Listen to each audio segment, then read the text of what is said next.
Hey everyone, it's the Vigilant Christian Mario, and you're here for another edition of Illuminati Media Expose. Now, I know that at this point, Vigilant Christian video responses have been done to death, and it's pretty much beating a dead horse, making video responses to him.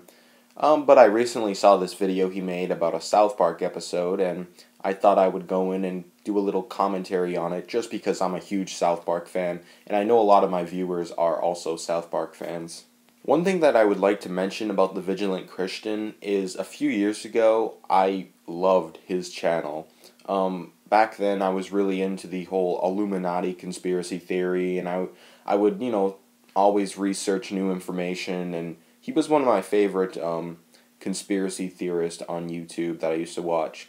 And I used to believe a lot of what he used to say, but now I've started to develop more critical thinking skills, and I realize that a lot of the stuff he says is kind of ridiculous. So just for the hell of it, I'm going to go through this video and do a little commentary on it.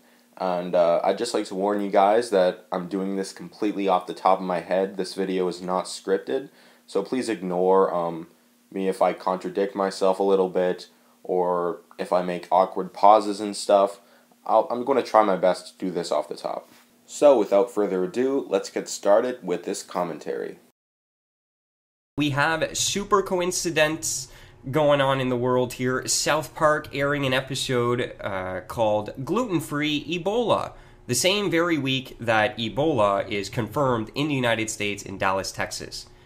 Do you think this is coincidence? People, you need to start waking up. Now, on the surface, this seems kind of convincing, but what the Vigilant Christian fails to mention is the episode of South Park actually aired after Ebola was confirmed in America.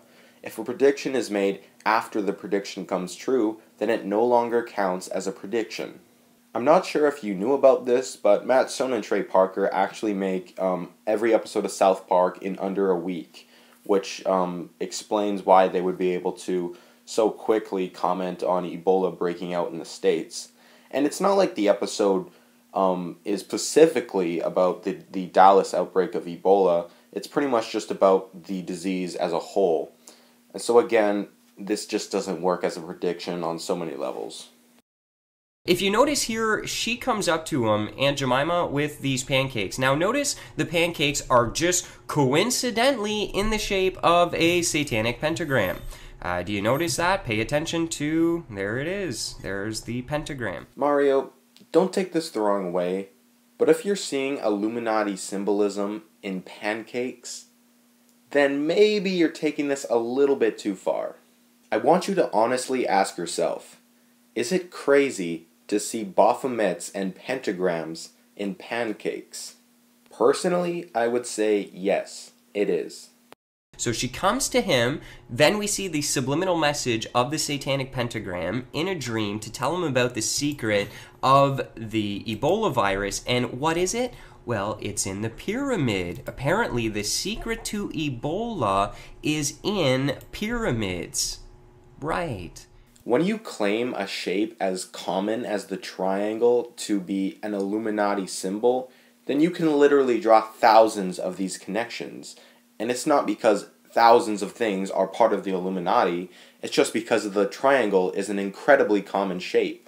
If you look around, you're going to see triangles everywhere because triangles are so common. And if you're going to say that the triangle is Illuminati, then you're going to have to say that houses are Illuminati. You're going to have to say that Christmas trees are Illuminati. And you're going to have to say that pancakes are Illuminati. I would also like to point out that the usage of the triangle as the secret to Ebola as opposed to other shapes makes sense in the context of the episode.